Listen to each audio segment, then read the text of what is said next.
எவ்வளோ பனின்னு சொல்லிட்டு பாருங்கள். இந்த பனியில் தான் நாங்கள் 3 பேரும் வண்டியில் போயிட்டுருக்கோம். சரியான பனி, குளிர் ஓவராக இருந்துச்சுங்க. வீடியோ எடுக்கையில் கேமராலே பனி விழுந்துருச்சு, அந்த அளவுக்கு பனி. இப்போ கேமரா தொடச்சோடனே பாருங்கள் எவ்வளோ கிளியராக இருக்குதுன்னு சொல்லிட்டு. பனியில் எங்கே போகிறீங்கன்னு தானே கேட்குறீங்க. என்னோடய அக்கா பொண்ணுக்கு வந்து காது குத்து, என்னோடய ஓன் சிஸ்டர்.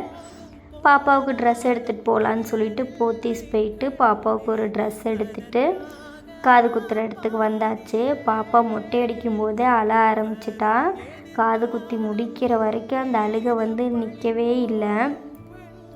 ஒரு பக்கம் வந்து சரியாக குத்திட்டாங்க, இன்னொரு பக்கம் அவள் அழுவும் ஆட்டி விட்டா போல் கொஞ்சம் தள்ளி குத்திட்டாங்க.